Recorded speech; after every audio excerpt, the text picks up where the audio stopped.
الحمد للہ رب العالمین والصلاة والسلام علی اشرف الانبیاء والمرسلین نبینا محمد وعلی آلہ واصحابہ اجمعین، اما بعد۔ گزشتہ لیکچر میں ہم نے ملحدین کے چند شبہات اور ان کا جواب اور ان کا رد ہم نے پڑھا تھا، جس میں جو دلیل احکام اور اتقان ہے اس پر جو اعتراض کیا جاتا ہے اس پر ہم نے جو جوابات ہیں وہ پڑھے تھے، اور اسی طرح جو ڈارون کی تھیوری اور اس کا جو نظریہ ہے، نظریہ ارتقاء، اس کو ہم نے سمجھا، اور کن تین چیزوں پر اس میں زیادہ جو ہے وہ اہتمام کیا جاتا ہے یا زور دیا جاتا ہے، اور اسی طرح اس کا رد کیا ہے تفصیلی۔ دوسرا بڑا اشکال جس بنیاد پر ملحدین اللہ تعالیٰ کے وجود کا انکار کرتے ہیں اور مسلمانوں کو اپنی طرف وہ مائل کرنے اور گمراہ کرنے کی کوشش کرتے ہیں، میں نے شروع میں بھی ذکر کیا اور میں بار بار ذکر کر رہا ہوں کہ مسلمانوں کا اپنے عقائد میں کمزور ہونا، اپنے عقائد کو نہ سمجھنا اور ان کے پاس اپنے عقائد پر بنیادی دلائل نہ ہونا، یہ سب سے بڑی بات ہے ان کے الحاد کی طرف، لبرلزم کی طرف، لا دینیت کی طرف جانے کے اسباب میں سب سے بڑا سبب ہے۔ اس وجہ سے ہم اس کورس کے اندر صرف بنیادی دلائل اور بنیادی جو چیزیں ہیں وہ ہم پڑھ رہے ہیں، نہ ہم نے یہ دعویٰ کیا ہے کہ ہم اس کے اندر الحاد کا تفصیلی رد کر رہے ہیں، اور نہ ہی اس ٹائم کے اندر ہم یہ ساری چیزیں کر سکتے ہیں۔ تو مقصد یہ ہے کہ کم از کم جو طلبہ اس کورس سے ایک دفعہ گزر جائیں، ان کے پاس بنیادی جو دلائل ہیں اللہ تعالیٰ کے وجود پر ہوں، یا دین کے بارے میں ہوں، یا غیبیات کے بارے میں ہوں، یا جتنے جو شبہات وغیرہ پیش کیے جاتے ہیں ان کے بارے میں کم از کم بنیادی ان کے پاس جو ہے وہ دلائل اور ٹھوس قسم کے دلائل ان کے پاس موجود ہیں۔ باقی اگر آپ کوئی مسئلہ کسی جگہ سے پڑھ لیتے ہیں، اس مسئلے کا رد کرنے والا اگر کوئی عام ادھر ادھر کی پکڑائی باتوں سے ہوتا ہے تو اس کا رد کوئی اتنا کارگر نہیں ہوتا، اور تعدیر آپ کے ساتھ نہیں رہے گا۔ پھر نیا شبہ آئے گا تو آپ پھر دوبارہ اس پہ پھنس جائیں گے، تیسرا شبہ آئے گا اس میں۔ تو دلائل کی روشنی میں بنیادوں کو مضبوط کرنا یہ زیادہ بہتر ہوتا ہے بنسبت اس کے کہ آپ ایک چیز کو لے کر اس کا صرف جو ہے وہ ایک عارضی طور پہ اس کے جوابات جو ایک عقلی منطقی آپ کہہ سکتے ہیں وہ آپ دے دیں اور بس نہیں۔ ابن تیمیہ رحمہ اللہ تعالیٰ فرماتے ہیں کہ باطل کا رد باطل سے نہیں کیا جائے گا، بلکہ باطل کا رد کتاب و سنت سے کیا جائے گا۔ تو آج انشاءاللہ ہم نے گزشتہ لیکچر میں مسئلہ شر شروع کیا تھا۔ مسئلہ شر آپ اگر یہ کہہ رہے ہیں نا کہ الحاد کے جو اسباب ہیں ان میں سب سے بڑا سبب لوگوں کے دین سے متنفر ہونے، اور اسی طرح جو دیگر لوگ ہیں ان کے اللہ تعالیٰ کے وجود کے انکار کرنے میں سب سے بنیادی جو وجہ ہے وہ شر ہے، کہ دنیا میں شر ہے، دنیا میں پریشانیاں ہیں، مصائب ہیں، ظلم ہو رہا ہے، سب کچھ ہو رہا ہے، اس کو کنٹرول کیوں نہیں کیا جا رہا، شیطان کیوں ہے؟ اگر یہ ساری چیزیں ہیں تو اس کے سامنے ہو رہی ہیں اللہ تعالیٰ کے، لیکن وہ اس کو کنٹرول نہیں کر رہا، مطلب اس طرح کی چیزیں جو ہیں ہم نے گزشتہ لیکچر میں اس کا آغاز کیا تھا، لیکن صرف اس کا اشکال اور اس کے بارے میں صرف بنیادی ایک دو چیزیں پڑھی تھیں۔ ہم انشاءاللہ آج دلائل کے ساتھ تفصیل کے ساتھ اس مسئلے کو پڑھیں گے، لیکن آپ لوگوں سے ریکویسٹ ہے کہ شروع سے آخر تک میرے ساتھ رہیے گا۔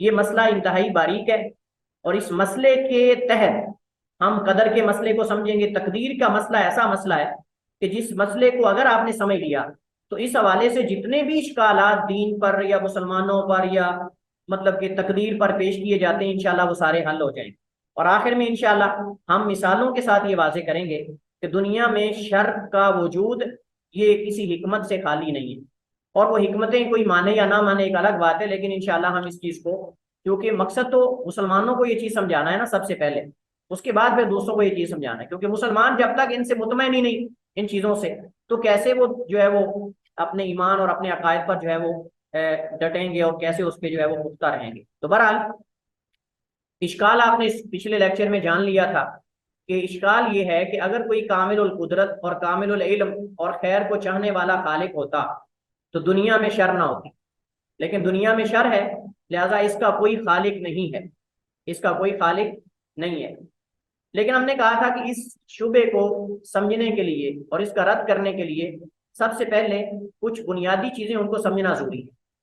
سب سے پہلے تو یہ آپ کو جاننا ضروری ہے کہ مسئلہ شر کا تعلق اصول ایمان میں سے دو اصولوں کے ساتھ ہے۔ ہم نے کہا تھا ایک ایمان باللہ کے ساتھ اور دوسرا ایمان بالقدر کے ساتھ۔ ایمان باللہ کے ساتھ اس اعتبار سے ہے کہ انہوں نے کہا یا تو ہے ہی نہیں، اگر ہے تو اس کے پاس قدرت نہیں کہ وہ اس شر کو ختم کر سکے، اس ظلم کا خاتمہ کر سکے، اپنے ماننے والوں کو ظلم سے نجات دلا سکے، یا وغیرہ وغیرہ جو وہ اس طرح کے اعتراضات کرتے ہیں۔ اور ایمان بالقدر کے ساتھ اس اعتبار سے ہے کہ اگر یہ سب کچھ لکھا ہوا ہے تو بھلا کیا لکھنے کے ساتھ ساتھ چاہنے کے ساتھ ساتھ وہ پسند بھی کرتا ہے؟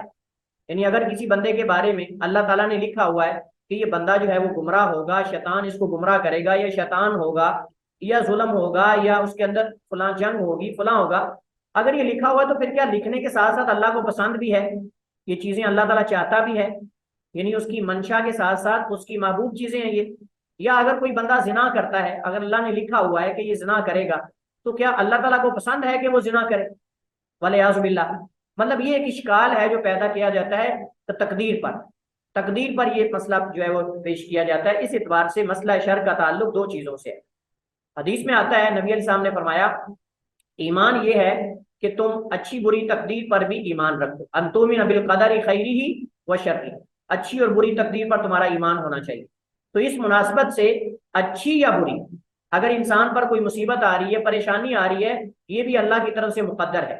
اب اس کا دو حال سے خالی نہیں، یا تو انسان کے اپنے اعمال کی وجہ سے ہے، اگر اپنے اعمال کی وجہ سے نہیں ہے تو کوئی امتحان ہو سکتا ہے، اس امتحان کے اندر بھی کوئی حکمت ہو سکتی ہے، جیسا کہ انشاءاللہ ہم اس لیکچر کے آخر میں وہ چیزیں ذکر کریں گے کہ اللہ تعالیٰ کی شیطان کی تخلیق میں کیا حکمت ہے، اور گناہ ہونے میں کیا حکمت ہے، برائیاں ہونے میں کیا حکمت ہے، اور یہ ساری چیزیں، بارش، آندھی، طوفان، اور یہ ساری چیزیں، ان میں کیا حکمتیں ہیں۔ انشاءاللہ اس پہ ہم آخر میں بات کریں گے اور اس مسئلے کو ہم اصولوں کے مطابق حل کرنے کی کوشش کریں گے۔ اگر ہم مسئلہ شر کو مان لیتے بالفرض، اگر ہم یہ کہیں کہ جی دنیا میں شر ہے، لہٰذا یہ دلیل ہے کہ اس دنیا کا کوئی خالق نہیں، کوئی اس کو بنانے والا اگر ہے تو کنٹرول کرنے والا نہیں، مطلب کنٹرول نہیں والیاذ باللہ کر سکتا، تو اس سے کئی چیزوں کی نفی لازم آتی۔ نمبر ایک، اللہ تعالیٰ کے وجود کی نفی، کہ آپ اللہ تعالیٰ کے وجود کا انکار کر رہے ہیں، نمبر ایک۔ نمبر دو، اللہ کے وجود کے ساتھ ساتھ اس کی بعض صفات کی بھی نفی ہو رہی ہے، جن میں سے ایک صفت حکمت ہے۔ اللہ تعالیٰ کے جتنے افعال ہیں بظاہر ہمیں شر لگتے ہیں یا نہیں، یا بظاہر ان کے اندر شر ہے یا خیر ہے، جو بھی ہے وہ حکمت سے خالی نہیں۔ ہر فعل کے اندر اللہ کی حکمت ہے، اللہ تعالیٰ کے ہر فعل کے اندر حکمت ہے، کیونکہ اللہ حکیم ہے۔ اور آپ دیکھیں، میں ایک مثال صرف اکثر دیا کرتا ہوں کہ ایک کم علم آدمی کے سامنے جو چیزیں مخفی ہوتی ہیں وہ زیادہ علم والے کے سامنے مخفی نہیں ہوتی۔ بعض چیزوں کو کم علم والا شر سمجھ رہا ہوتا ہے، لیکن جو زیادہ علم والا ہے وہ شر نہیں سمجھ رہا ہوتا۔ مثال کے طور پر میں نے پہلے بھی شاید آپ کو مثال دی تھی، سورہ کہف آپ پڑھتے ہیں، سورہ کہف میں خضر علیہ السلام کا اور موسیٰ علیہ السلام کا قصہ موجود ہے۔ جناب خضر علیہ السلام اور موسیٰ علیہ السلام، موسیٰ علیہ السلام سے جب کسی بنی اسرائیلیوں میں سے کسی نے پوچھا یا ان کی قوم نے پوچھا کہ کیا اس وقت زمین پر آپ سے بڑا بھی کوئی عالم ہے، اس وقت زمین پر یعنی انسانوں میں سے کوئی آپ سے بڑا عالم ہے؟ انہوں نے کہا کہ مجھ سے بڑا تو کوئی عالم نہیں اس وقت، یعنی موسیٰ علیہ السلام نے یہ سمجھا چونکہ میں اللہ کا رسول اور نبی ہوں تو مجھ سے بڑا عالم کون ہو سکتا ہے۔ اللہ تعالیٰ کو یہ بات پسند نہ آئی، اللہ نے فرمایا کہ موسیٰ میں اپنے ایک ایسے بندے سے تیری ملاقات کرواتا ہوں کہ تم جا کے اس سے سیکھو تو تمہیں پتا چلے کہ علم کیا ہوتا ہے۔ اب موسیٰ علیہ السلام گئے اپنے جو غلام تھا اس کے ساتھ، جو یوشع بن نون تھے یا کوئی بھی اور تھا نوجوان، اس کو ساتھ لے کے گئے۔ اب آپ دیکھیں وہاں موسیٰ علیہ السلام نے جناب خضر علیہ السلام نے پہلے شرط لگا دی کہ تم نے بولنا نہیں، پوچھنا نہیں کہ یہ کیوں ہے۔ چند کام کیے، دو چار، لیکن موسیٰ علیہ السلام کی وہ عقل سے بہت بالا تر تھے، حالانکہ نبی ہیں، حالانکہ رسول ہیں، اور کہہ رہے ہیں کہ میں سب سے بڑا عالم ہوں، لیکن ان کو لگا کہ یہ شر ہے، حالانکہ ان کے اندر خیر تھی، حالانکہ ان کے اندر خیر۔ یہ میں بنیادی طور پہ پہلے یہ مسئلہ کیوں ذکر کر رہا ہوں تاکہ ہم اس کو لے کر آگے چلیں۔ سب سے پہلے کیا کیا خضر علیہ السلام نے؟ ہاں جی، سب سے پہلے کیا کیا تھا؟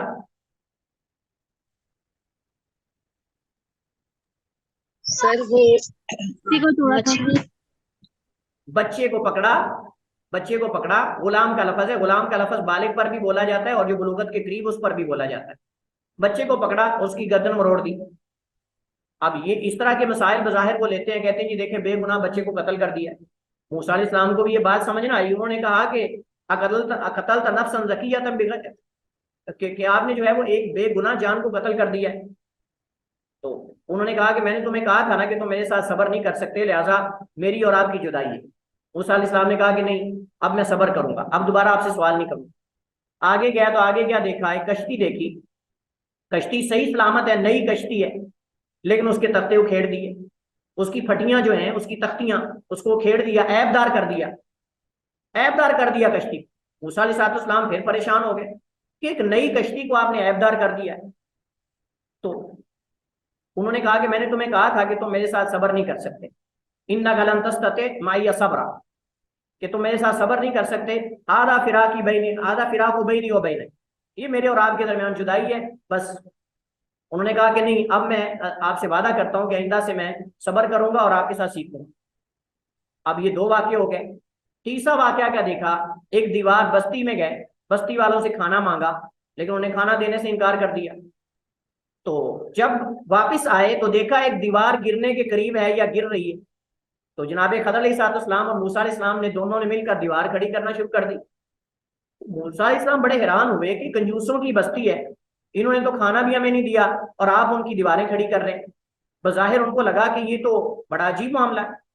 اب آپ دیکھیں کہ تینوں کام ایسے کیے جو موسیٰ علیہ السلام کے علم کے مطابق غلط تھے، غلط تھے، اور یہی ہم سمجھتے ہیں، یہی ہم سمجھ رہے ہوتے ہیں۔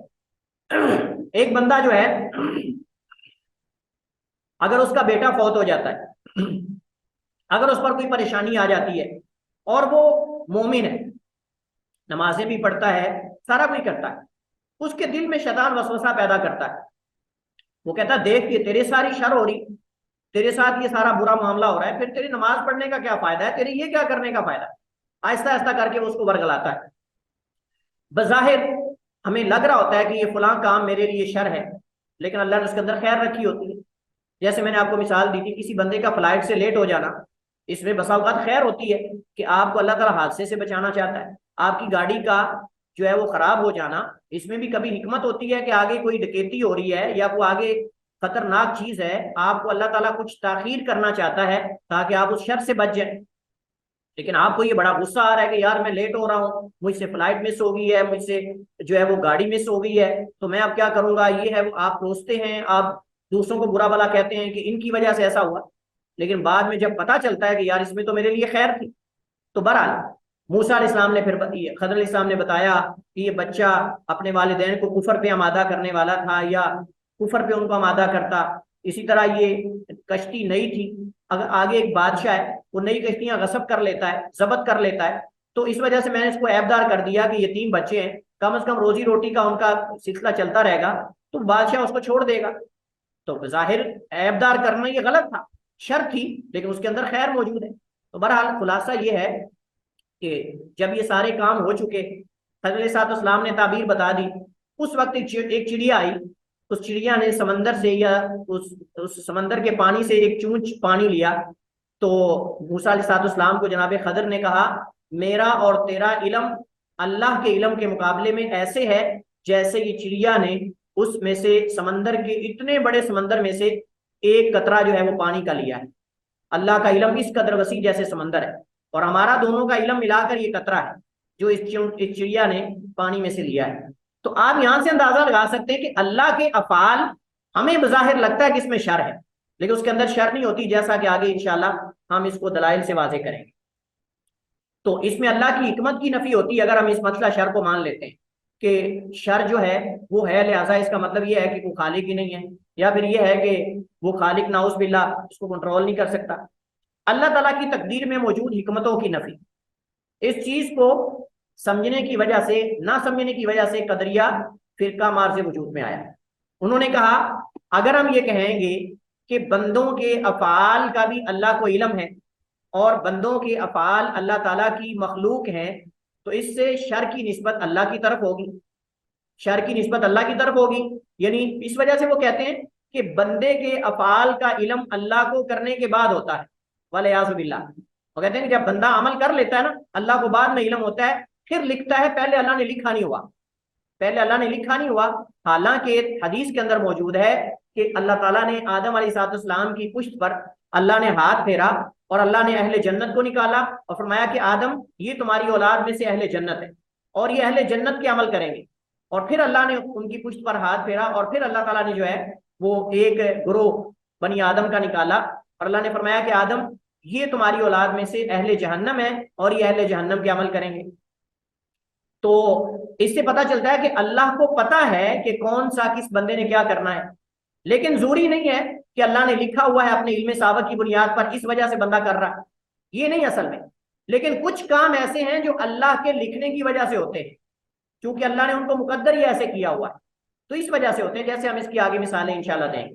تو بہرحال انہوں نے کہا کہ بندے اپنے افعال کے خود خالق ہیں، اس وجہ سے کہ اگر ہم کہیں گے کہ بندے کا فعل اللہ کی مخلوق ہے تو اس سے شر کی نسبت اللہ کی طرف ہوگی، اور اللہ تو شر پیدا نہیں کرتا، اللہ تو شر پیدا نہیں کرتا، لہٰذا انہوں نے گویا کہ اللہ تعالیٰ کے ارادہ کونیہ اور اللہ کے ارادہ شرعیہ میں فرق نہیں کیا۔ اس وجہ سے انہیں مجوس و عادل امہ، اس امت کے مجوسی کہا گیا۔ یہ لقب قدریہ کا ہے، یعنی معتزلہ کا ہے۔ مجوسی کیا کرتے ہیں؟ مجوسی اس وجہ سے وہ کہتے ہیں کہ ایک الہ الخیر ہے اور ایک الہ الشر ہے۔ اچھا جی، کیوں الہ الخیر اور الہ الشر؟ ان کو بھی یہ شر کا مسئلہ سمجھ نہیں آیا، اس وجہ انہوں نے کہا کہ اگر ہم کہیں گے ایک الہ ہے شر اور خیر کا، خیر اور شر کا الہ ایک ہی ہے، تو اس کا مطلب یہ ہوا کہ پھر ہم اس خیر کے الہ کی طرف شر کی نسبت کر رہے ہیں، لہذا انہوں نے کہا ہم دو الہ مانیں گے، ایک الہ الخیر ہے، ایک الہ شر۔ نور جو ہے، نور یا آگ یا روشنی، یہ الہ الخیر ہے، اور جو ظلمات اور تاریکیاں ہیں یہ الہ الشر ہے۔ اور یہی مسئلہ معتزلہ نے کیا۔ معتزلہ کہتے ہیں باقی سب چیزوں کا خالق تو اللہ ہے، لیکن بندے اپنے افعال کے خود خالق۔ حالانکہ بندہ اپنے فعل کے اندر ارادہ تو رکھتا ہے، لیکن اس بندے کے اندر اس فعل کی صلاحیت تو اللہ نے رکھی ہے، لہذا اصل خالق اللہ ہے، بندے کے عمل کا بھی اور اللہ تعالیٰ انسان کا بھی خالق ہے۔ اللہ تعالیٰ نے قرآن کریم میں فرمایا اللہ خلقکم وما تعملون، اللہ نے تمہیں بھی پیدا کیا اور تمہارے عمل کو بھی پیدا کیا۔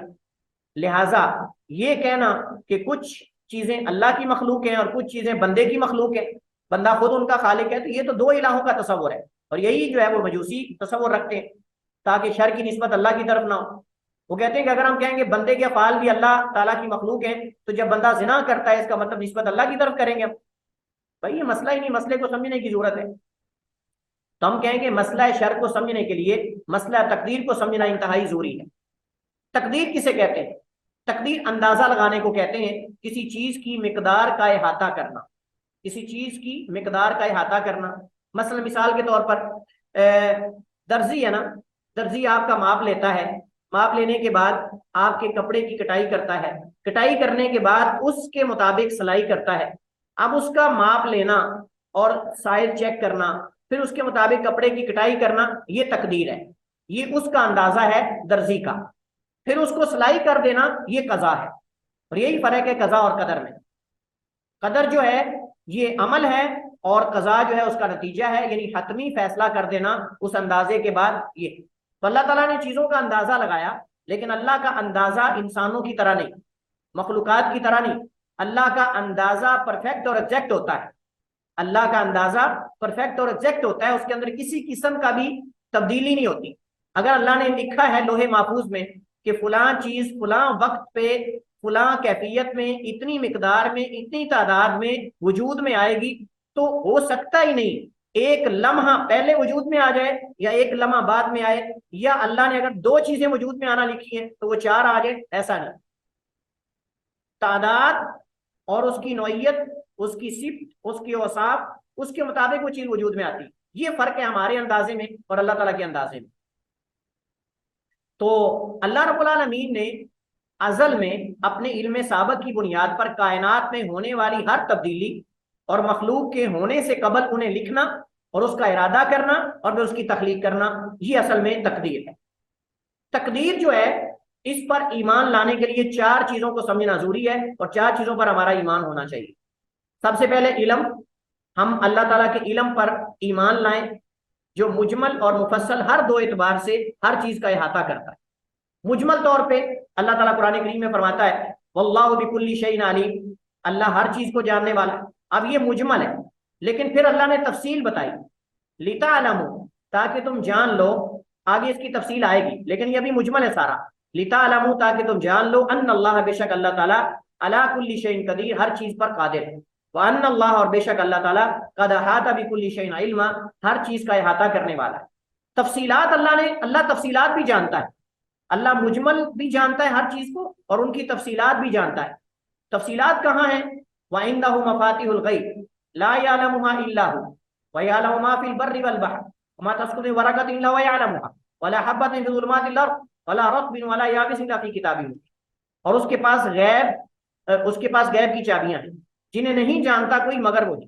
وَيَعْلَمُ مَا فِي الْبَرِّ وَالْبَحْرِ، اور جو بر و بحر میں وہ بھی جانتا ہے، کوئی پتا بھی نہیں گرتا مگر وہ اسے جانتا ہے، کوئی دانہ زمین کی تاریکیوں ظلمات میں ہو، یا کوئی تر چیز یا کوئی خشک چیز، ہر چیز کتاب مبین لوح محفوظ میں۔ تو اس پر ہمارا ایمان ہونا چاہیے، اللہ نے ہر چیز کو لکھا ہے، حرکت پتے کا حرکت کرنا، کسی انسان کا وجود میں آنا، کسی خیر یا شر کا وجود میں آنا، یہ ہر چیز اللہ نے لکھی ہوئی ہے، اور یہ اللہ کے علم کی دقت اور اللہ کے علم کی وسعت کا آپ اس سے اندازہ لگا سکتے ہیں۔ کتابت، اس پر ایمان لانا، اللہ تعالیٰ نے قیامت تک ہونے والی ہر چیز کو لوح محفوظ میں لکھ دیا ہے، یعنی کوئی بھی چیز ایسی نہیں جو لوح محفوظ میں نہ لکھی ہو، اس پر ہمارا ایمان ہونا چاہیے۔ اور اس کے دلائل کیا ہیں؟ سب سے پہلے اِنَّا نَحْنُ نُحْيِي الْمَوْتَى وَنَكْتُبُ مَا قَدَّمُوا وَآثَارَهُمْ وَكُلَّ شَيْءٍ أَحْصَيْنَاهُ فِي إِمَامٍ مُبِينٍ، بے شک ہم ہی مردوں کو زندہ کرتے ہیں، اور ہم لکھ رہے ہیں جو عمل انہوں نے آگے بھیجے، اور ان کے چھوڑے ہوئے نشان بھی، اور جو بھی چیز ہے ہم نے اسے ایک واضح کتاب میں ضبط کر رکھا ہے، یعنی لوح محفوظ میں لکھ دیا ہے۔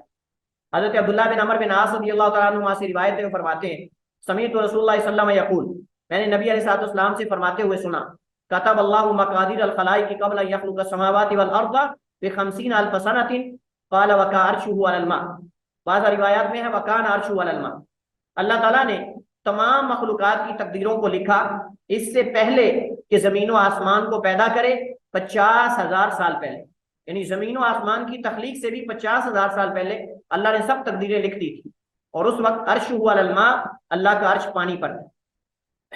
نمبر 3، جو دنیا میں ہوتا ہے اللہ کی مشیت سے ہوتا ہے، اللہ کے ارادے سے ہوتا ہے، لیکن ضروری نہیں کہ یہ ارادہ اللہ کو پسند ہو، یہ بات ذہن میں رہے۔ یہاں سے مسئلہ شر کو ہم سمجھنا شروع کریں گے۔ مشیت اللہ کے ارادے سے، جو کچھ ہوتا ہے اللہ کے ارادے سے، جو کچھ ہوتا ہے اللہ کے ارادے سے، اللہ کی مشیت سے، اللہ کی مشیت کے بغیر نہیں ہوتا۔ اگر کوئی بندہ زنا کرتا ہے، اگر کوئی بندہ بدکاری کرتا ہے، تو یہ اللہ کی مشیت سے ہے، یہ اللہ کی مشیت سے ہے، لیکن اللہ اسے چاہتا نہیں، اللہ اسے چاہتا نہیں، لیکن چونکہ اللہ نے جانا ہے کہ یہ بندہ کرنے والا ہے، اللہ نے اس کا امتحان لینا ہے، اللہ نے اس کا امتحان لینا ہے۔ اب اس امتحان کے نتیجے میں اگر کوئی سوال غلط لکھ رہا ہے تو آپ اسے یہ نہیں کہیں گے آپ غلط لکھ رہے ہیں۔ اگر آپ کو نگران بنا دیا جائے، آپ کو سپرنٹینڈنٹ بنا دیا جائے کسی جو ہے وہ کمرہ امتحان کا، آپ دیکھ رہے ہیں آدھے بچے غلط سوال لکھ رہے ہیں، غلط جواب لکھ رہے ہیں، اب آپ ان کو یہ نہیں کہہ سکتے کہ آپ یہاں غلط لکھ رہے ہو، آپ یہ غلط لکھ رہے ہو، آپ کو یہ صحیح لکھنا چاہیے، یہ سارے آپ غلط کر رہے ہیں، آپ خاموش رہیں گے، کیونکہ آپ یہاں صرف نگرانی کرنے آئے ہیں، آپ یہاں یہ نہیں کہ اس کو صحیح کروائیں۔ دیکھیں نا، اگر آپ دیکھتے ہیں کہ یہ بچہ محنتی ہے، پڑھنے والا ہے، بیمار تھا، کوئی مسئلہ اس کو بن گیا ہے یا کوئی وجہ ہے، لیکن خیر کو چاہتا ہے، اور مطلب یہ تو آپ اس کے بارے میں نرمی تو کر سکتے ہیں نمبروں کے اندر یا کسی چیز کے اندر، لیکن اس طرح آپ اس کو یہ نہیں کہہ سکتے کہ آپ غلط کر رہے ہیں آپ صحیح کریں۔ بہرحال خلاصہ یہ ہے، اللہ کو علم ہے کہ یہ بندہ فیل ہونا ہے اور یہ بندہ پاس ہونا ہے، اللہ نے اس کے مطابق لکھ دیا۔ اب اللہ تعالیٰ کا لکھنا یہ اللہ تعالیٰ کی مشیت ہے کہ یہ کام ہوگا، لیکن ہوگا کیوں؟ کیونکہ اس انسان نے کرنا تھا، اس انسان نے کرنا تھا، اللہ کو پتا ہے۔ اگر کوئی بندہ کہے کہ چونکہ اللہ نے لکھا ہوا ہے اس وجہ سے ہم کر رہے ہیں، تو بھئی آپ کو پتا ہے کہ اللہ نے آپ کے بارے میں کیا لکھا ہوا ہے؟ یہ تو بالکل ایسے ہے کہ جیسے کسی نالائق بچے کو استاد کہے کہ آپ فیل ہو جاؤ گے، اگر آپ نہیں پڑھو گے تو آپ فیل ہو جاؤ گے، اور وہ پڑھنا چھوڑ دے، کہے کہ چونکہ استاد نے کہہ دیا کہ اب میں فیل ہو جاؤں گا لہذا مجھے تو اب پڑھنے کی ضرورت ہی نہیں، اور پھر جب فیل ہو جائے تو استاد کو پکڑ لے آ کر کہ بھئی آپ نے کہا تھا میں فیل ہو جاؤں گا، میں تو فیل ہو گیا ہوں۔ بھائی استاد نے تو آپ کی نالائکی دیکھ کر کہا تھا کہ بھائی تم فیل ہو جاؤ گے، تمہیں پڑھنا چاہیے، لیکن اس کو یہ تو نہیں چاہیے کہ وہ آپ بیٹھ جائے چونکہ استاد نے کہہ دیا، یہ نہیں ہے۔ تو جب ہمیں پتہ ہی نہیں کہ اللہ نے ہمارے بارے میں کیا لکھا ہوا ہے، تو ہم تقدیر پر بھروسہ کر کے نہیں بیٹھ سکتے کہ ٹھیک ہے اگر جنتی ہیں تو جنت میں جائیں گے۔ ہاں، اگر اللہ نے آپ کا جنتی لکھا ہے تو جنت میں جانے کے اسباب بھی لکھے ہیں کہ آپ یہ کام کرو گے تو جنت میں جاؤ گے۔ اگر جہنمی لکھا ہے تو یہ بھی لکھا ہوا ہے کہ یہ کرے گا۔ اگر اللہ نے آزمائش لکھی ہے تو اس کے بھی اسباب، اس اسباب کی طرف انسان پیش رفت کرتا ہے تو پھر اللہ تعالیٰ نے دیکھیں یہ لکھ دیا اللہ نے کہ یہ بندے نے زنا کرنا ہے، کیونکہ اللہ کو پتا تھا کہ اس نے زنا کرنا ہے، لیکن اللہ تعالیٰ نے باقاعدہ قرآن کے اندر منع بھی کر دیا ہے کہ کوئی زنا نہ کرے، یہ فحشی ہے، اللہ کو ناپسند ہے، اور یہ حقیقت میں اللہ کی اس سے غیرت جو ہے وہ جاگتی ہے جب کوئی انسان زنا کرتا ہے، بدکاری کرتا ہے، اللہ کی حدوں کو پامال کرنے سے اللہ تعالیٰ کو غیرت آتی ہے۔ یہ چیزیں اللہ نے واضح کی ہیں کہ میں اسے ناراض ہوتا ہوں، اس کے باوجود بھی اگر کوئی بندہ کر رہا ہے، اب دیکھیں یہ حقیقت میں اس نے کرنا تھا، کیونکہ یہ اصل میں اللہ نے اس کو طیب النفس پیدا کیا، لیکن یہ خود خبیث النفس ہو گیا انسان۔ لیکن اللہ نے واضح کیا ہے، اللہ تعالیٰ نے واضح کیا ہے کہ یہ جو ہے وہ جنا نہیں کرنا چاہیے۔ تو بہرحال ہم نے کہا کہ جو بھی ہوتا ہے اللہ کی مشیت سے ہوتا ہے، لیکن ضروری نہیں کہ اللہ جو چاہتا ہے وہ پسند بھی ہو، ضروری نہیں کہ جو اللہ تعالیٰ چاہتا ہے وہ اللہ تعالیٰ کو پسند بھی ہو۔ تو تقدیر اللہ رب العالمین کا راز ہے جس پر اللہ کسی کو مطلع نہیں کرتا۔ جب کسی کو اللہ تعالیٰ اس پہ مطلع نہیں کرتا تو تقدیر پر بھروسہ کر کے بیٹھ جانا اور انسان جو ہے وہ نیکی کو چھوڑ دے اس وجہ سے کہ چونکہ تقدیر میں میرے بارے میں جو لکھا مل جائے گا، نہیں، یہ غلط ہے۔ نبی علیہ السلام سے جب صحابہ نے پوچھا کہ اللہ کے رسول اگر سب کچھ لکھ دیا گیا ہے فَبِمَاذَا نَعْمَلُ، اور فِيمَا نَعْمَلُ، ہم کس چیز میں پھر عمل کر رہے ہیں؟ آپ نے فرمایا عمل کرو، ہر انسان کے لیے میسر ہے جو اللہ نے اس کے لیے لکھا ہوا ہے۔ تو جنت میں جانا ہے تو اس کے لیے اسباب ہیں، وہ اسباب اختیار کرنے پڑیں گے۔ اگر اللہ نے آپ کے لیے اولاد لکھی ہے کہ آپ کو بیٹا ملے گا، آپ صاحب اولاد ہوں گے، تو کیا خیال ہے شادی کیے بغیر اولاد مل جائے گی؟ ہاں جی، جی سر، شادی کے صحیح بات بغیر ہے۔ اولاد مل جاتی ہے؟ نو سر، نہیں سر۔ ہاں، ایک بندہ کہے کہ جی میں تقدیر میں اگر اللہ نے لکھا ہے نا کہ اولاد مجھے ملے گی اور میرے بیٹے ہوں گے، بیٹیاں ہوں گی، تو وہ تو مل ہی جانا، چاہے شادی کروں یا نہ کروں، صاحب اولاد تو میں نے ہو ہی جانا۔ تو کیا خیال ہے ایسے اس کی تقدیر کے اندر جو لکھا ہو جائے گا؟ نہیں، اللہ تعالیٰ نے اگر آپ کا صاحب اولاد ہونا لکھا ہے تو اس کے ساتھ اسباب بھی لکھے کہ اگر اولاد چاہتے ہو تو نکاح کرو، شادی کرو، پھر صاحب اولاد ہوگے، کیونکہ اولاد نہ تو درختوں پہ لگتی ہے اور نہ زمین میں اگتی ہے، نہ آسمانوں سے گرتی ہے۔ اولاد کے اسباب ہے نا، اگر فتح چاہتے ہو دشمن سے تو اس کے لیے وَأَعِدُّوا لَهُم مَا اسْتَطَعْتُم مِّن قُوَّةٍ، اس کے لیے تمہیں قوت تیار کرنی پڑے گی، طاقتور بننا پڑے گا۔ حالانکہ اگر اللہ چاہے تو اللہ تعالیٰ راتوں رات سارے کافروں کو نیست و نابود کر دے، لیکن اللہ رب العالمین خلاف سنت کام نہیں کرتا جو اللہ کے قانون کے خلاف۔ اللہ نے اس کے لیے قوانین بنائے ہیں۔ اگر دشمن سے فتح چاہیے تو آپ کو آزمایا جائے گا، آپ کا امتحان ہوگا، آپ کو زخمی ہونا پڑے گا، آپ کو جسم پہ تلواریں، آپ کو جسم پر نیزے، آپ کو جسم پر تیر کھانے پڑیں گے۔ وگرنہ اللہ تعالیٰ چاہتا تو غزوہ بدر کے اندر 313 مٹھی بھر صحابہ کرام اور نبی علیہ السلام کے ساتھ جو ساتھی تھے، اللہ تعالیٰ ان کو میدان کے جنگ کے اندر لاتا ہی نہ، راتوں رات جو ہے وہ سارے کافر جو ہے وہ تباہ ہو جاتے، راتوں رات سارے کافر جو ہیں وہ تباہ ہو جاتے۔ صبح مسلمان اٹھتے تو دیکھتے کہ جو ہے وہ مسلمانوں کو فتح مل گئی ہے۔ نہیں، ایسا نہیں ہوتا۔ اللہ تعالیٰ نے ہر چیز کے جائز اور مناسب اسباب رکھے ہیں، تو ان مناسب اسباب کو اختیار کریں گے تو پھر ہمیں وہ ملے گا جو اللہ تعالیٰ نے مقدر میں ہماری تقدیر میں لکھا ہوا ہے۔ تو انسان یقین، تو یہ مقصد ہے۔ اللہ تعالیٰ فرماتا ہے وَمَا تَشَاءُونَ إِلَّا أَن يَشَاءَ اللَّهُ رَبُّ الْعَالَمِينَ، اور تم نہیں چاہتے مگر یہ کہ اللہ چاہے جو سب جہانوں کا رب ہے۔ اللہ تعالیٰ نے جو تقدیر کے اندر لکھا ہے وہی ہوگا، اگر اللہ نے نہیں لکھا تو نہیں ہوگا۔ وَلَوْ شَاءَ رَبُّكَ مَا فَعَلُوهُ فَذَرْهُمْ وَمَا يَفْتَرُونَ، اور اگر تیرا رب چاہے تو وہ نہ کر سکیں، فَذَرْهُمْ وَمَا يَفْتَرُونَ، تو چھوڑ دو انہیں اور جو وہ جھوٹ گڑھتے ہیں۔ آگے چوتھی جو قسم ہے یا چوتھا رکن جو تقدیر پر ایمان لانے کا، وہ ہے خلق، یعنی ہمارا ایمان ہو کہ کائنات میں ہر چیز اللہ کے سوا وہ اللہ کی مخلوق ہے، کل ما سوى اللہ فهو مخلوق، اللہ کے علاوہ ہر چیز اللہ تعالیٰ کی مخلوق ہے، حتیٰ کہ انسانوں کے افعال، انسانوں کے اعمال بھی اللہ کی مخلوق ہے۔ اللہ خالق کل شیء، اللہ ہر چیز کا خالق ہے، وہو علی کل شیء وکیل، اور وہ ہر چیز پر نگہبان اور کارساز ہے، وخلق کل شیء فقدرہ تقدیرا، اور اللہ نے ہر چیز کو پیدا کیا بس اس کا اندازہ مقرر کیا، پورا اندازہ لگانا، یہ تاکید ہے کہ اللہ کا اندازہ غلط نہیں۔ بہرحال مسئلہ شر، اس کا جواب کیا ہے؟ ہم کہیں گے نمبر ایک، شر دو طرح کی ہوتی ہے، ایک محض شر، یعنی صرف شر، اس کے اندر کوئی خیر کا پہلو نہ ہو، جو صرف شر ہو اس کے اندر خیر کا پہلو نہ ہو، ایسی کوئی چیز ہے بھی آپ کے علم میں؟ سر الکوہل شرک کرنا، شرک جو ہے وہ ہر طریقے سے شرعی شر ہے، جی اور اس میں آپ کہہ جو رہے ہے ہیں، وہ آپ کہہ رہے ہیں کہ شرک اللہ کے ساتھ ہونا یہ کیا ہے؟ یہ شر ہے، ایسے ہی ہے؟ یہ شرعی شر ہے جی۔ شرک کون کرواتا ہے؟ شیطان۔ شیطان کرواتا ہے نا؟ کیا خیال ہے، شیطان محض شر ہے یا اس کے اندر کوئی خیر بھی ہے؟ شر ہے سر اس سر۔ میں خیر ہے، سر اس میں خیر ہے صاحب عقل کے لیے، کہ اگر متواتر آپ کو کوئی چیز جو ہے وہ کسی برائی کی طرف کھینچ رہی، تو آپ صاحب عقل، اللہ نے سب کو عقل دی ہے، اچھا آپ سوچیں۔ چلیے انیسا، ٹھیک ہے، آپ نے کہا کہ جو شرک ہے، شرک محض شر ہے، اس کے اندر کوئی خیر نہیں، ایسے ہی ہے؟ جی سر۔ شرک ہوتا کیا ہے؟ یہ دنیا میں بھی خیر شرک نہیں ہوتا ہے، اور کیا ہے؟ آخرت کے لیے بھی خیر شرک ہوتا کیا ہے؟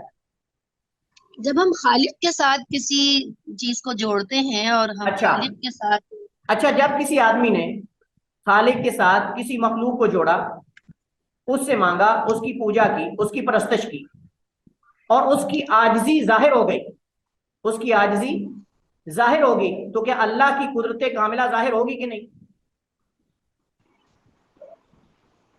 سر ہوگی، لیکن اس آدمی کو نظر نہیں آئے گی، نہیں، وہ دیکھیں، اسی میں خیر ڈھونڈتا رہے گا۔ لیکن نظر آئی ہے، وہ نظر آئی ہے، جی جب ابراہیم علیہ اس السلام میں نے اپنی قوم کو کہا کہ یہ تمہارے بڑے نے کیا ہے، یہ تمہارے بڑے نے کیا ہے، اسے پوچھ لو اگر یہ بول سکتا ہے تو۔ اور موسیٰ علیہ السلام نے جب ان کی قوم نے بچڑا بنایا، انہوں نے کہا کہ کیا یہ بچڑا بولتا ہے؟ اس کا مطلب یہ کہ رب تو بولتا ہے لیکن یہ بچڑا بولتا ہے۔ اس وقت قوم کی عاجزی ان کے سامنے ظاہر ہوگی، اگرچہ وہ اس کو تکبر میں آ کر بیان نہیں کر سکے، لیکن ان کو سبق حاصل ہو گیا کہ یہ کسی کام کے نہیں۔ جب ابراہیم علیہ السلام نے اس کے کلہاڑا کندھے پہ رکھ دیا اور کہا کہ یہ بڑے سے پوچھو، یہ بڑا ہے، اس سے سوال کرو، اس وقت قوم کے سامنے پتہ چل گیا کہ ہمارے خدا کس کے کام، اور ان کے سامنے اللہ کی قدرت واضح ہو گئی تھی، مانے نہ مانے الگ بات، دل کے اندر تسلیم کر لیا تھا، فرعون نے بھی تسلیم کر لیا تھا، وجاہدوا بہا واستیقنتھا انفسہم، انہوں نے زبان سے انکار کر دیا لیکن دل سے فرعون مان گیا تھا کہ کائنات کا خالق مالک یہ ساری جو دلائل معجزات ہیں موسیٰ نے دکھائے ہیں، یہ جادوگر نہیں کر سکتا۔ جب اس کے سامنے اس کی جو سانپ رسیاں تھیں، وہ موسیٰ علیہ السلام کا اژدہا جو عصا تھا وہ کھا گیا، تو اس وقت ان کو یقین ہو گیا تھا کہ یہ جادو نہیں ہے، جادوگر خود سجدے میں گر پڑے۔ تو مقصد یہ ہے کہ شر اگرچہ اللہ کو پسند نہیں، لیکن اس کے پیچھے اللہ کے مقاصد ہیں، اللہ کی حکمتیں ہیں، اور وہ کیا ہے کہ ان کمزور مخلوقات کی جب لوگ پوجا کریں گے، ایک تو امتحان ہے، صاحب ظاہر کہ جنت اور جہنم کے اللہ نے ہر ایک اہل بنائے، تو اہل جہنم تب ہی ہوں گے نا جب وہ شرک کریں گے، شیطان کی مانیں گے اور الٹے پلٹے کام کریں گے، اور اس سے اللہ کی قدرت کاملہ بھی ظاہر ہوگی کہ اللہ تعالیٰ کامل قدرت کا مالک ہے، وہ سنتا ہے، وہ دیکھتا ہے، وہ کسی کو تنہا نہیں چھوڑتا، لیکن یہ تو انسان کو تنہا چھوڑ دیتے ہیں۔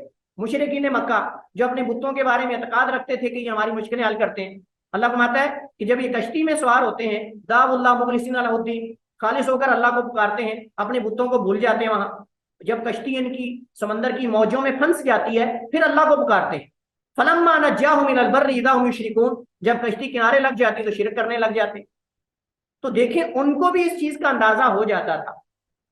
تو اللہ تعالیٰ کے ساتھ اگر شرک ہوتا ہے، اللہ چاہتا نہیں کہ شرک ہو، اور اس وجہ سے اللہ نے اس پہ سزا رکھی، لیکن اس کے اندر بھی اللہ کی حکمتیں ہیں، وہ حکمتیں شیطان کی تخلیق ہے، یہ آگے انشاءاللہ آ رہا ہے، وہاں انشاءاللہ مزید یہ مسئلہ حل ہو جائے گا۔ بہرحال کوئی بھی دنیا میں ایسی چیز نہیں جو صرف شر ہو، وہ ہمارے لیے ہمیں لگ رہی ہوتی کہ شر ہے، لیکن اللہ کے نزدیک کیا وہ شر محض ہے یا اس کے اندر کوئی اللہ کی حکمت ہے؟ تو جیسے مریض ہے، دوائی مریض کسی کو بھی اچھی نہیں لگتی، کون سا مریض ہے جو بڑے شوق سے دوائی کھاتا ہے؟ کڑوی ہوتی ہے، اس کے اندر بڑی چیزیں، لیکن اس کا مقصد دوائی کھانا نہیں ہوتا بلکہ دوائی سے شفا لینا ہوتا ہے، اور شفا اس کو پسند ہے۔ تو ایسے اللہ تعالیٰ کے لیے یہ چیزیں ناپسند ہے، لیکن اللہ کے مقاصد جو اس کے ساتھ حاصل ہوتے ہیں وہ اللہ کو پسند اور محبوب ہیں، جیسا کہ میں آگے انشاءاللہ اس کی مثالیں دوں گا۔ تو نبی علیہ السلام اس وجہ سے یہ دعا کرتے تھے، لبیک و سعدیک، اے اللہ میں حاضر ہوں اور تیری خدمت کے لیے، تیری عبادت کے لیے ہماتن تیار ہوں، والخیر کلہ فی یدیک، اور خیر ساری کی ساری تیرے ہاتھ میں ہے، والشر لیس الیک، اور محض شر تیری طرف نہیں، مطلب جو صرف شر ہے وہ تیرے کاموں کے اندر نہیں، تیرے افعال کے اندر کوئی شر نہیں ہے جو صرف شر ہو، اس کے اندر بھی خیر ہے، وہ ہمیں شر لگ رہی ہوتی۔ کسی چیز پر اس وقت حکم نہیں لگایا جا سکتا اس وقت تک جب تک اس کے تمام جوانب کا احاطہ نہ کر لے۔ تو مثلا شیطان ہے، اب شیطان کا کیا ہم احاطہ کر سکتے ہیں کہ شیطان کو اللہ نے کیوں بنایا، کتنا بڑا ہے، کیا کرتا ہے، کیا افعال؟ صرف ہمیں یہ بتایا گیا تمہارا دشمن، لیکن اللہ نے اس کو کیوں تخلیق کیا اور وہ کیا چیز کیا ہے یہ ہم اس کی مکمل اس کا احاطہ نہیں کر سکتے، تو ہم اس پہ حکم ہی نہیں لگا سکتے۔ جب تک آپ کسی چیز کا، اللہ کے افعال کا مکمل احاطہ نہیں کر سکتے تو اس پر حکم بھی نہیں لگا سکتے۔ لہٰذا حکمت کیا ہے ہمیں نہیں پتا، آگے اس کے ہم ذکر کریں گے انشاءاللہ۔ تو حکمت یہ ہے کہ اس سے حق اور باطل، نیک اور بد، اچھے برے، اہل جنت اہل جہنم میں فرق اور تمیز کرنے کے لیے اللہ نے پیدا کیا ہے، اور اس کے علاوہ اور کئی مقاصد ہیں جن کو آگے میں انشاءاللہ ذکر کروں گا۔ یہ تو بالکل ایسے ہے جیسے ایک لائق اور نالائق طالب علم، اس میں فرق کرنے کے لیے امتحان، اور کسی عہدے کے لیے اہلیت رکھنے والے افراد کے چناؤ کے لیے انٹری ٹیسٹ رکھا جاتا ہے۔ کائنات میں جتنی بھی آفات آتی ہیں ان میں اللہ تعالیٰ کی کوئی نہ کوئی حکمت ہوتی ہے، اور آفات کے آنے کا سبب اکثر بنی آدم کے اعمال ہوتے ہیں۔ چونکہ اللہ تعالیٰ نے انسان کو خیر و شر اختیار کرنے کا ارادہ دیا ہے اور اختیار دیا ہے، اسی وجہ سے جب وہ شر کو اختیار کرے گا تو اسے اس کی سزا یا دنیا میں ملے گی یا آخرت میں ملے گی، یا دنیا آخرت دونوں میں ملے گی۔ اس وجہ سے اللہ تعالیٰ فرماتا ہے ظہر الفساد فی البر والبحر بما کسبت ایدی الناس لیذیق بعض الذی عملوا لعلہم یرجعون، کہ خشکی اور سمندر میں فساد ظاہر ہو گیا اس کی وجہ سے جو لوگوں کے ہاتھوں نے کمایا، یعنی ان کے اعمال کا نتیجہ ہے، تاکہ وہ انہیں اس کا کچھ مزہ چکھائے۔ بعد الذی عملوا، بعد اس کا حصہ جو انہوں نے عمل کیا، اس کا مطلب باقی آخرت میں ان کی سزا ملے گی، تاکہ وہ باز آ جائیں، لعلہم یرجعون، شاید کہ توبہ کر لیں، شاید کہ رجوع کر لیں، شاید حق کی طرف لوٹ آئے۔ ما اصابک من حسنۃ فمن اللہ، جو آپ کو اچھائی پہنچتی ہے اللہ کی طرف سے، وما اصابک من سیئۃ، اور جو آپ کو کوئی برائی پہنچتی ہے یا نقصان، فمن نفسک، تو یہ آپ کی طرف سے ہے۔ اشکال یہ ہے اگر یہ کہا جائے کہ بھلا یہ کیسے ہو سکتا ہے، اللہ تعالیٰ کسی کام کے واقع ہونے کو چاہتا تو ہو لیکن اسے پسند نہ ہو، چاہتا ہے لیکن اسے پسند نہیں، یعنی اللہ چاہتا ہے کہ یہ کام ہو لیکن پسند بھی نہیں اللہ تعالیٰ کو، یعنی کسی اپنے مومن بندے کی اولاد کو فوت کرنا، حدیث میں آتا ہے اللہ تعالیٰ کو یہ پسند نہیں کہ اللہ اپنے مومن بندے کی لخت جگر کو یا اس کی آنکھیں اللہ تعالیٰ جو ہے وہ چھین لے، اس مومن بندے کی اولاد اللہ تعالیٰ اس کا بیٹے کی روح قبض کر لے، اللہ کو یہ پسند نہیں، لیکن اللہ تعالیٰ کرتا ہے، اس میں اللہ کی حکمت ہے، اللہ کی حکمت ہے، اللہ نے فیصلہ کیا، اللہ نے اس فیصلے کو پورا کرنا۔ تو سوال یہ ہے کہ اگر اللہ کسی کام کے ہونے کو چاہتا ہے لیکن وہ اسے پسند نہیں، کیا ایسا ہو سکتا ہے؟ اور ایک ہی چیز میں ارادہ بھی ہو اور کراہت بھی ہو، یعنی ایک چیز کو آپ چاہتے بھی ہیں اور آپ کو پسند بھی نہیں، کیا یہ ہو سکتا ہے؟ ہو سکتا ہے، ہم انسانوں کے اندر یہ، تو اللہ تعالیٰ کے اندر، اللہ تعالیٰ کی صفات کے اندر کیوں نہیں ہو سکتا؟ ہم انسان بعض کام چاہتے ہیں کہ ہوں لیکن ہمیں ناپسند بھی ہوتے ہیں، جیسے میں نے مثال دی مریض کا دوائی کھانا، کتنی کڑوی دوائی ہوتی ہے، یہ تما جو ہے اس سے جو دوائیاں کتنی کڑوی ہوتی ہیں، بسا اوقات جو ہے وہ اس کو زہر کو ختم کرنے کے لیے زہر دیا جاتا ہے، اتنی کڑوی کڑوی دوائیاں مریض لیکن کھاتا ہے کیونکہ اس کو امید ہے کہ شفا ملے گی۔ ایسے کٹن راستے پہ آپ چلتے ہیں کہ اس راستے کے اندر آپ کو پتا ہے درندے ہیں خونخوار، اور اس کے اندر آپ کو پتا ہے کہ دشمن ہے، سب کچھ ہے، لیکن آپ کو پتا ہے کہ اس راستے کے بعد امن ہی امن ہے، وگرنہ اگر آپ راستہ کراس نہیں کریں گے تو یہاں تو فتنہ ہی فتنہ ہے، تو آپ اس راستے کو کراس کرنے کا ہر ذریعہ اختیار کریں گے کیونکہ آپ کو پتا ہے راستہ طے کرنے کے بعد آگے امن ہی امن ہے۔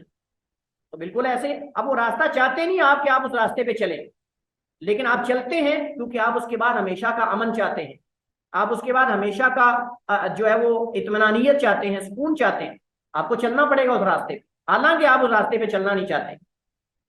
تو بہرحال اس کا جواب یہ ہے کہ مراد انسان کی یا کسی کی بھی مراد دو طرح کی ہوتی ہے. مراد مطلب جو چاہت ہوتی ہے وہ دو طرح کی ہوتی ہے.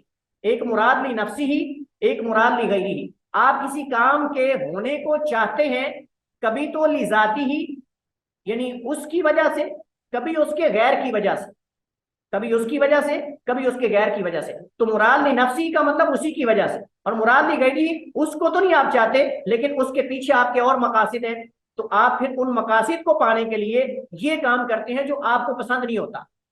یہ مطلب ہے. مراد لی ذاتی ہی، اس میں موجود خیر دونوں ہی مطلوب اور محبوب ہیں. لی ذاتی ہی جو ہوتی ہے نا اس کے اندر خیر ہوتی ہے اور وہ مطلوب بھی ہوتی ہے اور پسند بھی ہوتی ہے. مثلا تمام انسانوں سے ایمان کا تقاضا کرنا اور ایمان لے آنا تمام انسانوں کا اللہ نے مطالبہ بھی کیا ہے اور اللہ تعالیٰ پسند بھی کرتا ہے کہ سارے مومن ہو جائیں. لیکن کیا ایسے شخص کو ایمان کی نعمت سے نوازنا کہ جو ایمان کا مستحق نہیں، کیا یہ ظلم نہیں؟ جو شخص ایمان کا اہل نہیں، خبیث النفس ہے، اس کا نفس ہی خبیث ہو چکا ہے، اس کو اللہ اگر ہدایت دے دے تو یہ ہدایت کو ایسے مقام پہ رکھنا ہے کہ جو اس کا مقام ہی نہیں. اور اللہ تعالیٰ تو عادل ہے، اللہ تعالیٰ چیزوں کو ان کی جگہ پہ رکھتا ہے. چیزوں کو ان کی جگہ سے ہٹا کے رکھنا یہ ظلم ہے اور اللہ نہیں کرتا. لہٰذا اللہ اسی کو ہدایت دیتا ہے جو ہدایت کا مستحق ہوتا ہے، اور اللہ جانتا ہے کون مستحق ہے. حالانکہ عدل اللہ نے کیا ہے. ابو بکر صدیق رضی اللہ عنہ کے پاس بھی وہی رسول آئے ہیں اور ابو جہل کے پاس بھی وہی رسول آئے ہیں. ابو بکر صدیق کے پاس بھی وہی قرآن آیا ہے اور ابو جہل کے پاس بھی وہی قرآن آیا ہے، لیکن ایک نے مان لیا اور ایک نے جھٹلا دیا. تو اللہ کو پتا تھا کہ ابو بکر صدیق جو ہے یہ طیب النفس ہیں، یہ خیر کو چاہنے والے ہیں، لہذا اللہ نے ان کو ہدایت کی طرف آگے کر دیا.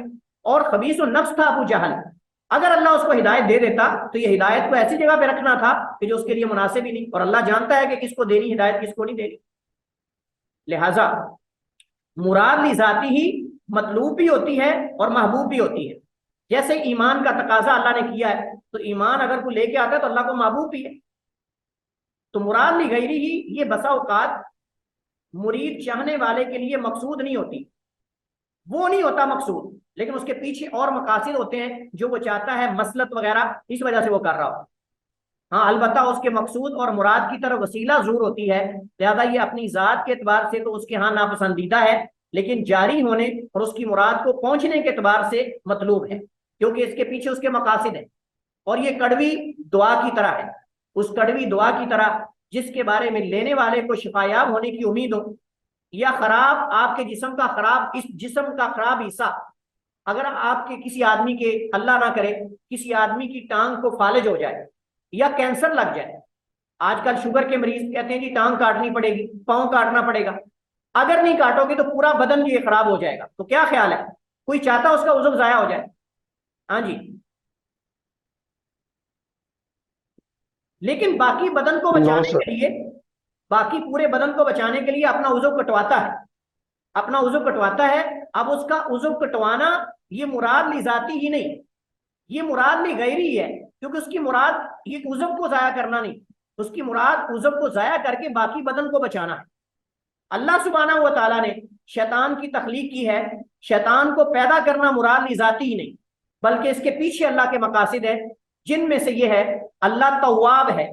تواب کا کیا معنی ہے جی؟ توبہ قبول کرنے والا. اگر گناہ ہی نہ ہوتے تو کیا اللہ کے یہ نام کا کوئی فائدہ تھا؟ ہاں جی. نو سر. ہاں اب آپ سمجھے مسئلہ. یس سر. اگر تواب اللہ ہے تو اللہ کے ہر نام کے آثار ہمیں نظر آتے ہیں، اللہ کے ہر نام کے آثار ہمیں نظر آتے ہیں ظاہر اور باطن کے اندر. اللہ تواب ہے، کثرت سے توبہ قبول کرنے والا. جب بندے گناہ ہی نہ کریں تو توبہ کیسے کون کرے گا؟ توبہ قبول کیسے کرے گا اللہ؟ توبہ ہوگی نہیں، گناہ ہی نہیں ہوں گے تو توبہ کیسے ہوگی؟ تو تواب پھر کیسے ہوگا؟ غفور الرحیم، معاف کرنے والا غفور. غلطیاں ہوں گی تو معاف کرنے والا بنے گا نا. اگر غلطیاں ہی نہیں ہوں گی تو ایسے ایک بندہ ایسے ہی اپنے آپ کو جو ہے، ہم اللہ تعالیٰ کی بات نہیں کر رہے، ہم عام بات کر رہے ہیں. ایک بندہ ویسے ہی اپنے آپ کو کہہ رہا ہے جی میں کاتب ہوں. کاتب کا معنی یہ ہے کہ میں لکھنے والا ہوں، لیکن لکھنا اس کو آتا ہی نہیں، یا کوئی لکھوانے والا ہی نہ ہو، یا اسے کبھی زندگی میں لکھ کر ہی نہ دیکھا ہو. تو کیا خیال ہے، اس کو کاتب کہنے کا کوئی فائدہ ہے اپنے آپ کو؟